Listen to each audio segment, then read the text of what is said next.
আসসালামু আলাইকুম। আমরা এখন আমাদের লেসন 5টা পড়ব। আমাদের টেক্সট বুকের লেসন 5 বা ৫ অধ্যায়। এটাকে কিভাবে বলা যায় কোরিয়ান ভাষায়? আ ৫ কে সাইনো কোরিয়ানে বলে ও। আর এটার সাথে অধ্যায় বলার জন্য বলতে হবে গোয়া। তাহলে ৫ অধ্যায় এটাকে বলবো আমরা এইভাবে ও গোয়া ৫ অধ্যায়। এখন আমরা দেখব এই অধ্যায়টার একটা নাম আছে। নামটা কি? প্রথমে লেখা আছে সুমাল।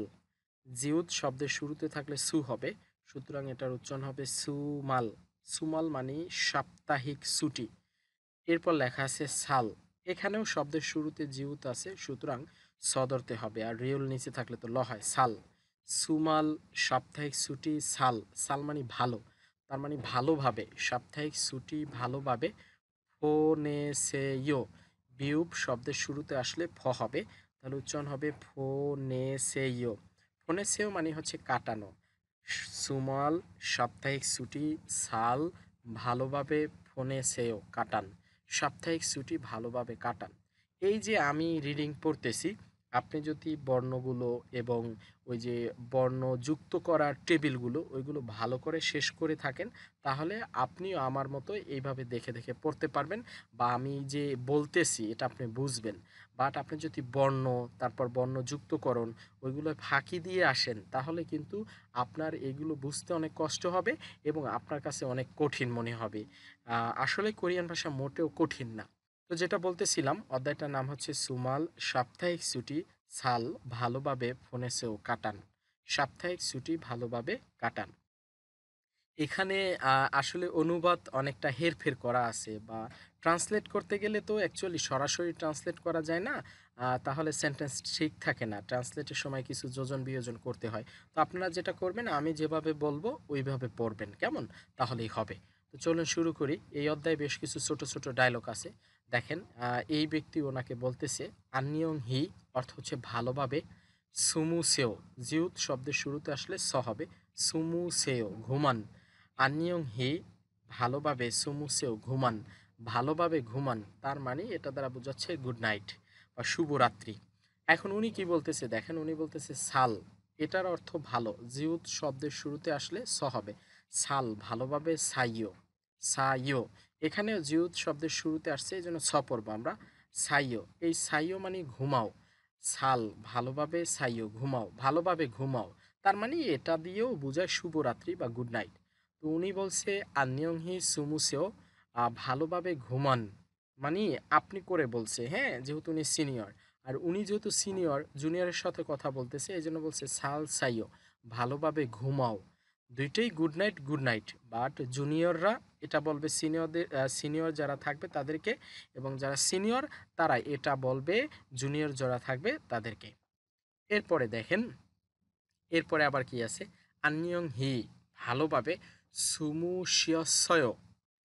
আন্নিয়ং হি ভালোভাবে, সুমু শিয়সয় ঘুমিয়েছেন, মানে সকালে আবার জিজ্ঞেস করতেছে, এটা রাতে চলে গেছে বলে সকালে আবার জিজ্ঞেস করতেছে। এটা যে সকাল কিভাবে বুঝবো? এই যে দেখেন সূর্য আছে, এই জন্য পিকচারগুলো ফলো করে পড়তে হবে। তো বলছে আন্নিয়ং হি ভালোভাবে, সুমু শিয়সয় ঘুমিয়েছেন। তো উনি উত্তর দিছে নে, হ্যাঁ, সাল ভালোভাবে, সাশ্রয় ঘুমিয়েছো। ওকে আবার কোশ্চেন করছে নে, হ্যাঁ, আগে উত্তর দিছে, ওই যে জিজ্ঞেস করছিল যে ভালোভাবে ঘুমিয়েছেন, উত্তর দিছে নে, নে মানে হ্যাঁ। এরপর উনি আবার ওকে পাল্টা কোশ্চেন করছে সাল। সাল কিভাবে হলো? জিউত শব্দের শুরুতে থাকলে স হবে। সাল ভালোভাবে সাশ্রয়, সাশ্রয় ঘুমিয়েছো, ভালোভাবে ঘুমিয়েছো, উনি ওনাকে জিজ্ঞেস করছে। সামনে চলে যাই, আমরা দেখি সামনে কি আছে। সামনে আবার ছোট্ট দুইটা ডায়লগ আছে। দেখেন উনি বলতেছে, খাবার টাইমে আর কি, উনি বলতেছে সাল ভালোভাবে বা ভালো করে, মক্কেস সুমনিদা। সাল ভালো করে মক্কেস সুমনিদা, মানে খাবো, ভালো করে খাবো। তো এখন যে খাবার পরিবেশন করতেছে উনি বলতেছে মানি। মানি কিভাবে হলো? দেখেন ময়ের সাথে মা, আর এখানে যে নিচে হিউত আছে, আমরা জানি হিউত নিচে থাকলে বাদ যাবে, সুতরাং এটা বাদ দেন। এরপর থাকে কি নিউন। নিউনটা আবার উপরে চলে যাবে। কেন উপরে চলে যাবে? নিউন এখানে বাসিম এবং উপরে ইউং আছে, এজন্য উচ্চারণ হবে মানি। মানি মানে বেশি, থুসেও খান, থুসেও খান। উনি বলছে ভালো করে খাবো, ভালো করে খাবো, যদিও এখানে লেখা আছে মজা করে খাবো, আপনারা ওটা পড়বেন না, আপনারা আমি যেভাবে বলি ওইভাবে পড়বেন। সাল ভালো করে মক্কে সুমনিদা খাবো, তো উনি বলছে মানি বেশি করে থুসেও খান, বেশি করে খান। এরপরে খাওয়া দাওয়া শেষে বলতেছে দেখেন সাল ভালো করে মগজ সুমনিদা খেয়েছি, সাল ভালো করে মগজ সুমনিদা খেয়েছি। তো এখন ওই যিনি পরিবেশন করছে উনি বলতেছে নে, হ্যাঁ, হ্যাঁ ভালোই করছেন, বা হ্যাঁ নে মানে হচ্ছে হ্যাঁ। সামনে চলে যাই আমরা, এটা ছিল আপনাদের বইয়ের 64 নম্বর পেজ, আমরা 65 নম্বর পেজে চলে যাব পঞ্চম অধ্যায়ের। দেখেন এখানে কি বলছে, দুইজন ব্যক্তি কথা বলতেছে, অফিস থেকে বিদায় নেওয়ার সময় উনি বলতেছে সুমল সাপ্তাহিক ছুটি সাল ভালোভাবে ফোনে সেও কাটান। এটা হচ্ছে ওই যে অধ্যায়ের নামটা আর কি, ওইটা সুমাল সাপ্তাহিক ছুটি। জিউজ শব্দের শুরুতে আসলে স হয়, সুমাল সাপ্তাহিক ছুটি সাল, এখানেও শুরুতে আসছে এই জন্য স হয়েছে সাল ভালোভাবে।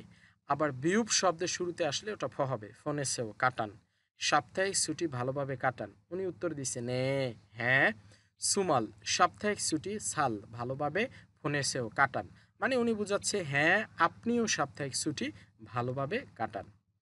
এরপর নিচে কি আছে আমরা একটু দেখি, নিচে এরপর আবার আছে যে কিভাবে শুভেচ্ছা জানাতে হয়।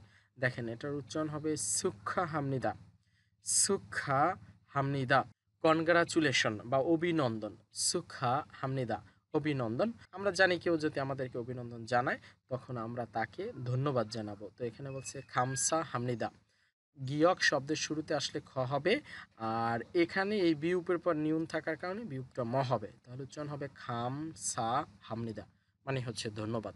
এই ছিল আমাদের অধ্যায় 5। এই 5 অধ্যায়ে যা আছে এগুলো ওই রিডিংটা ভালো করে পড়ার জন্য আপনারা কয়েকবার পড়বেন, এখানে যা আছে এগুলো মুখস্থ করার দরকার নেই। আর 5 অধ্যায়ের এই যে পড়লেন ছোট ছোট ডায়লগগুলো, এগুলো শোনার জন্য আপনাকে প্লে করতে হবে ট্রাক 21, এটা পেলে যদি করেন 5 অধ্যায়ের ট্রাক 21, তাহলে আপনি এই লিসেনিংটা শুনতে পারবেন। আপনার লিসেনিং ফাইল থেকে অবশ্যই প্রত্যেকটা অধ্যায় থেকে লিসেনিং শুনবেন, ভালো শেখার জন্য লিসেনিং শুনতেই হবে।